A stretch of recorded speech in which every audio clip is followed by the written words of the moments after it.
बच्चों, पाठ सारणिक में प्रश्नावली 4.6 से अब हम सवालों को और आगे बढ़ाते हैं। मैंने आपको ए इनवर्स निकालना, किसी भी दिए हुए सारणिक का व्युत्क्रम आव्यूह इनवर्स निकालना बताया था एडजॉइंट की मेथड से। उसी विधि का हम और आगे यूज को कैसे करते हैं कि हमारे पास ये युगपत समीकरणें हैं। क्वेश्चन कह रहा है समीकरण निकाय को आव्यूह विधि से हल करें। जैसे ये समीकरण है 5x + 2y = 4 और 7x + 3y = 5। इन्हें हमें आव्यूह विधि से हल करना है। बच्चों, छोटी क्लासेस में हम इन समीकरणों को विलोपन विधि और प्रतिस्थापन विधि से हल करते आए हैं। उनमें हम ऐसा मेथड लगाते थे कि जैसे यहाँ 3y लिखा है या 2y लिखा है तो 3 की गुणा या समीकरण 1 में कर ली, 2 की गुणा समीकरण 2 में कर ली, फिर ये y के गुणांक बराबर बना के उन्हें घटा लिया, जोड़ लिया तो x का मान आ गया। और जब x का मान आ गया तो x का मान उठा के किसी और दूसरे समीकरण में लगा दिया तो तुम्हारा y का मान आ गया। इस ढंग से हल करते थे। लेकिन अब हमें इन समीकरणों को उस प्रकार हल नहीं करना है। हालांकि आंसर वही आएंगे जो उस ढंग से हल करके आते थे, लेकिन अब हमें क्वेश्चन है कि समीकरण निकाय को आव्यूह विधि से हल करें। तो ध्यान देना है बच्चों, कक्षा 12 में जो ये समीकरणें हल करने को आती हैं ये आव्यूह विधि से हल करने को आती हैं। ये बहुत ही महत्वपूर्ण प्रश्न है। हमेशा ध्यान रखें कि बोर्ड परीक्षा में किसी भी आव्यूह का व्युत्क्रम आव्यूह मतलब ए इनवर्स निकालना या इस प्रकार की समीकरणों को हल करने का क्वेश्चन आता ही आता है, और ये लॉन्ग क्वेश्चन में आता है 8 नंबर में। तो इसको ध्यान दें। इसको आव्यूह विधि से कैसे हल करते हैं समझें। सर्वप्रथम जो ये समीकरणें दी होंगी बच्चों आपको, इसको आप आव्यूह रूप में लिखोगे। आव्यूह रूप में लिखने और आव्यूह रूप में कैसे लिखेंगे, देखो कि हमारे पास दो समीकरण हैं। सबसे पहले दो समीकरणों का मतलब आपके पास 4 गुणांक हो गए, 1 2 3 4। तो इन चारों गुणांकों का एक 2y2 का सारणिक बनाओगे। जो x y के गुणांक हैं इनको लिखोगे इस सारणिक आव्यूह के अंदर। जैसे 5 2 ये गुणांक, फिर 7 और 3 इसके गुणांक में x और y का सारणिक लिखोगे। ये x y ये आव्यूह लिखा, और बराबर में इनकी वैल्यू का आव्यूह 4 5। इस प्रकार से हम दी हुई समीकरणों को आव्यूह रूप में सबसे पहले लिखेंगे। तो हमने सबसे पहले आव्यूह में x और y के गुणांकों का आव्यूह बनाएंगे, उसकी गुणा में x y और बराबर में जो वैल्यू दी होंगी उनका आव्यूह लिखा जाएगा। ठीक है।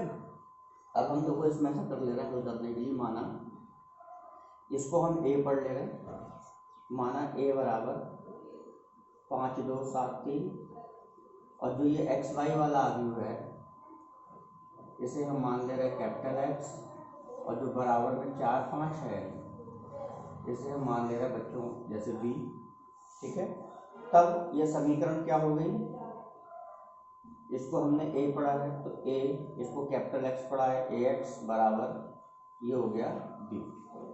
हमें वैल्यू किसकी निकालनी है बच्चों, x की। x और y में x की वैल्यू निकालनी है, तो हम इस समीकरण को x बराबर करके लिखेंगे। तो x बराबर b/a गुणा नीचे a की घात 1 ऊपर ले जाओ, क्योंकि आव्यूह का आव्यूह में भाग नहीं होता है। a की घात 1 ऊपर ले जाओगे तो a की घात -1 × b। तो आपको करना क्या है, तो देखो ये बच्चों ये रिजल्ट बना कि जो x का मान आएगा वो a इनवर्स की b से गुणा करके आएगा। तो बच्चों a ये रहा, तो a ये है, इसका आप निकालो इनवर्स मतलब a इनवर्स का मान, और वो a इनवर्स के मान की हम इस वाले b से गुणा कर देंगे। और जब a इनवर्स की b से गुणा कर देंगे तो हमारी ये x की वैल्यू निकल आएगी। इसलिए हम इस समीकरण 1 कह दे रहे हैं। तब तक इसे क्यों कह रहे हैं, क्योंकि अभी हमें a इनवर्स का मान मालूम नहीं है। अभी हम पहले a इनवर्स निकालेंगे, और जब a इनवर्स आ जाएगा तो उसकी हम b से गुणा करेंगे, और a इनवर्स की b से गुणा कर देंगे तो हमारी कैपिटल X वाला आव्यूह x y की वैल्यू हमें मिलेगी। तो अब बच्चों देखो हम a इनवर्स कैसे निकालेंगे इसको समझें।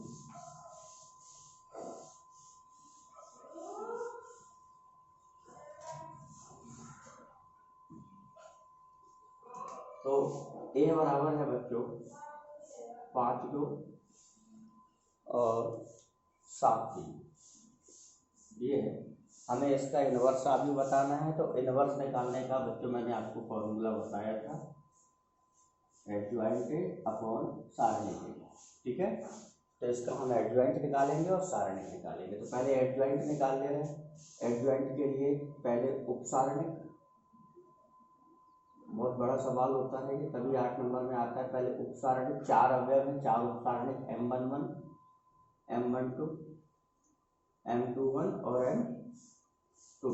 बताइए M11, तो पहली रो पहला कॉलम काटो, ये पहली रो R1 R2, ये C1 C2, दूसरी रो दूसरा कॉलम। तो 1 का मतलब पहले रो है फिर कॉलम, तो पहली रो पहला कॉलम काटोगे, ये पहली रो पहला कॉलम काटोगे तो बचेगा 3।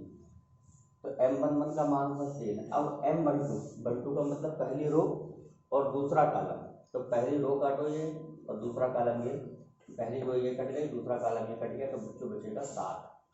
तो इसकी वैल्यू हो गई 7। अब M21 का मतलब दूसरी रो पहला कॉलम, तो दूसरी रो काटोगे और पहला कॉलम छुपाओगे तो बचेगा 2। और M22 दूसरी रो और दूसरा कॉलम छुपाओगे तो बचेगा 5। ये हो गए उपसारणिक। और उपसारणिकों से ही हम लिखते हैं सहखंडक A11 A12 A21 A22। और इसको लिखने की तरकीब आपको बताई थी, पहले यही आंसर लिख दोगे, फिर सम विषम के हिसाब से चिन्ह बदलोगे। तो देखो पहले यही आंसर लिख दीजिए 3 7 2 5। अब देखो जो सम है जिनमें जोड़, जैसे 1 1 1 1 का जोड़ 2 सम है तो चिन्ह नहीं बदलोगे, 3 ही रहेगा। लेकिन जैसे 1 2 है, 1 2 का जोड़ हो गया 3 विषम हो गया, तो सामने चिन्ह बदल दो, -2 2 1 का जोड़ 3 हो गया, चिन्ह बदल दो -2 2 4 सम हो गया, चिन्ह बदल जाएगा। तो ये हो गया सहखंडक। अब लिख ले रहे हैं हम सहखंडक का आव्यूह। तो सहखंडक का आव्यूह क्या हुआ, ये आंसर लिखोगे 3 -7 और -2 5। और इससे निकाला जाता है एडजॉइंट। और एडजॉइंट के कैसे आता है, जो ये सहखंडक आया है इसी का परिवर्त आदि लिखोगे, ट्रांसपोज। अब वो कैसे लिखते हैं, तो पढ़ोगे रो लिखोगे कॉलम। तो पहली रो पढ़ो 3 -7 लिखोगे कॉलम में 3 -7, फिर दूसरी रो -2 5 लिखोगे कॉलम में -2 5, खड़े में लिखेंगे। तो ये बच्चों हो गया एडजॉइंट का मान। अब सारणिक है, तो ए का सारणिक ले लो, सारणिक की 2 खड़ी लाइनें बनाओगे, 5 2 7 3। इसका प्रसार करो तुच्छ गुणा करके, 5 3 15 -7 दूनी 14। तो एडजॉइंट ए का मान हुआ, सॉरी मॉड ए का मान हुआ, सारणिक ए का मान 1। तो अब ए इनवर्स क्या हुआ, तो एडजॉइंट ए का मान 3 -2 -7 5 ये, और बटे भाग करना है मॉड ए का मान 1। और 1 से इन सब अंकों को भाग करोगे तो यही आंसर रहेगा, ए इनवर्स बराबर 3 -2 -7 5। तो बच्चों ये वैल्यू निकल आई दिए हुए सारणिक ए का इनवर्स। अब हम समीकरण 1 को लेकर चलेंगे और इस ए इनवर्स की सहायता से हम कैपिटल एक्स का देखो मान निकालेंगे। कैसे करके,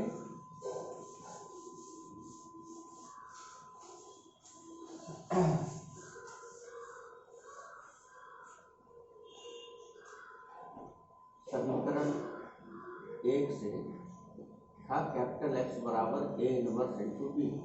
तो कैपिटल एक्स है देखो बच्चों एक्स वाई, ये आलू था। ए बराबर ए इनवर्स का मान 3 -2 -7 5 इंटू बी।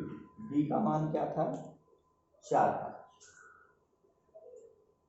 और अब इसका मतलब ये है कि आव्यूह एक्स और वाई का मान निकालने के लिए हमें इन दोनों आव्यूह की आपस में गुणा करनी है। और गुणा करेंगे तो हमारे एक्स और वाई के मान आ जाएंगे। देखो गुणा कैसे करेंगे, पहले वाले आव्यूह में रो प्रोडक्ट करो R1 R2, दूसरे में कॉलम, केवल C1 एक कॉलम है। तो यहाँ जो आंसर लिखोगे उसमें 2 रो R1 R2 जो ये प्रोडक्ट करेंगे, एक कॉलम C1। अब ये वाला अवयव याद करना है तो जिस जगह पढ़ रहा है उन्हीं अवयवों की गुणा करोगे। जैसे इस अवयव की जगह जो है वो R1 और C1 है, तो आप R1 की C1 से गुणा करोगे। और कैसे करते हैं गुणा, ये R1 और ये C1, पहले की पहले से दूसरे की दूसरे से। तो 3 4 12 और -2 की 5 से -10। दोनों को हल कर लो तो ये बचेगा 2, फिर यहाँ आ गया 2। ठीक है, अब इस जगह का अगर क्या हुआ, ये R2 और C1 में पड़ रहा है, तो ये वाला R2 और ये C1 में गुणा करो, पहले की पहले से, दूसरे की दूसरे से। -7 चौक 28, -28 पचम 25 प्लस 25 बराबर बचा -3। ये अब बच्चों क्या है कि ये आव्यूह एक्स वाई बराबर है इस आव्यूह 2 -3 के, और हमने आपको बताया था जब दो आव्यूह बराबर होते हैं तब हम उनकी तुलना करते हैं। तो आप इसमें आपस में तुलना करोगे, तो तुलना करने पर x की जगह कौन है 2, तो x बराबर 2, और y की जगह कौन है -3, तो y बराबर -3। ये हो गए इन दी हुई युगपत समीकरणों के हल। तो बच्चों ये कहलाती है आव्यूह विधि। ये हमने इस समीकरणों को, जो समीकरण देखी उन्हें आव्यूह विधि से हल करा। अब इसी क्रम में बच्चों ये क्वेश्चन हमारा 8 नंबर में आता है, और 8 नंबर में जब ये क्वेश्चन आए तो इतना ही करके पर्याप्त नहीं है, क्योंकि कई बार क्या होता है बच्चों कि ये सवाल जब हम लोग हल करते हैं तो ये सवाल हल करते हुए कई बार गलत हो जाता है। जैसे यहाँ गुणा कर रहे हैं, गुणा गलत हो गई एक भी जगह, या हमारा A इनवर्स निकालना है, हमने रो काटना है, कॉलम काट के देखना है, तो एक भी जगह गलत हो गया तो आंसर मिसमैच हो जाएंगे, आंसर मैच नहीं करेंगे। तो जब भी ये सवाल आए और जब आप आंसर कम्प्लीटली निकाल दो, तो आंसर निकालने के बाद देखो ये जो x और y के मान हैं वो इन समीकरणों के हल हैं, तो ये चेक कर लो कि तुम्हारे निकाला हुआ आंसर ठीक है या नहीं है। तो ये चेकिंग करने के लिए जो ये हल आए हैं, किसी भी समीकरण के जो हल होते हैं वो हमेशा उन समीकरणों को संतुष्ट करते हैं। ये बात आपको हमेशा छोटी क्लासेस से बताई गई है। तो आप एक बार आंसर चेक करके कैसे देखोगे कि आपने जो आंसर निकाले हैं ठीक है या नहीं है। इसके लिए आप दी हुई समीकरणों को जो हल आए उनको हलों को जिन समीकरणों को आपने हल करा है उसमें से किसी भी एक समीकरण में रख के देख लो। अगर ये आपके जो हल आते हैं ये उन समीकरणों को संतुष्ट कर रहे हैं तो मतलब है तुम्हारे निकाले हुए हल सही हैं, और आपके निकाले हुए हल अगर आपकी दी हुए समीकरणों को संतुष्ट ना करें तो इसका मतलब आपने हल गलत कहीं कर दिया है, तो फिर सवाल दोबारा फिर से करना पड़ेगा, या उसमें गलती ढूंढो कहाँ गलती हुई है। तो हम पहले चेक करते हैं कि हमने x का मान 2 और y का मान -3 निकाला है, ठीक है या नहीं है। तो हम ये x का मान 2 और y का मान -3 किसी भी एक समीकरण में रख सकते हैं, जिसमें चाहे रखो, लेकिन वो समीकरण संतुष्ट करेंगे। तो हम जैसे पहले भी रख के देख ले रहे हैं 5 और x का मान 2 प्लस 2 इंटू वाई का मान -3 बराबर लिखा है 4। तो ये 4 आंसर आना चाहिए। 5 दूनी 10, 2 की -3 से -6 बराबर 4, तो 4 बराबर 4। इसका मतलब ये हल इस समीकरण को संतुष्ट कर रहे हैं, इसका मतलब है कि हमने हल सही निकाल लिया। ठीक है, और ये हल आपके दूसरे समीकरणों को भी संतुष्ट करेंगे। तो 7 इंटू एक्स का मान 2 प्लस 3 इंटू वाई का मान -3 बराबर आना चाहिए 5। देखो कैसे आएगा, 7 दूनी 14 -3 किया 9, 14 में 9 होगा 5। तो इस तरीके से जो हल है हमारे को दोनों समीकरणों को संतुष्ट कर रहे हैं। लेकिन आपको जब आंसर चेक करोगे ढंग से किसी भी समीकरण का हल निकालने के बाद, तो आपको दोनों समीकरणों को चेक करने की जरूरत नहीं है। आप निकाले हुए हल को किसी एक समीकरण से चेक करा दो, अब किसी एक से चेक कर लो, वही आपका हल हो जाएगा। ठीक है, अब मैं कुछ क्वेश्चन इसी टाइप के आपको होमवर्क पे दे रहा हूँ, वो आप घर पे अपना करके देखोगे। जैसे क्वेश्चन नंबर इसी का 8 है, 2x - y बराबर -2 और 3x + 4y बराबर 3, इन्हें हल करना है। और इसमें x का मान आएगा -5/11, y का मान आएगा 12/11। ठीक है, क्वेश्चन नंबर 9 है, 4x - 3y बराबर 3 और 3x - 5y बराबर 7। और इसको आप खुद करके देख सकते हो। इसमें x का मान आएगा -6/11 और y का मान आ रहा है -19/11। तो इन दो क्वेश्चंस को करके आप, ये 2 चरों के हैं, करके आप ट्राई कर सकते हो, देख सकते हो, प्रैक्टिस कर सकते हो। ठीक है, तो इनको देख के प्रैक्टिस करो।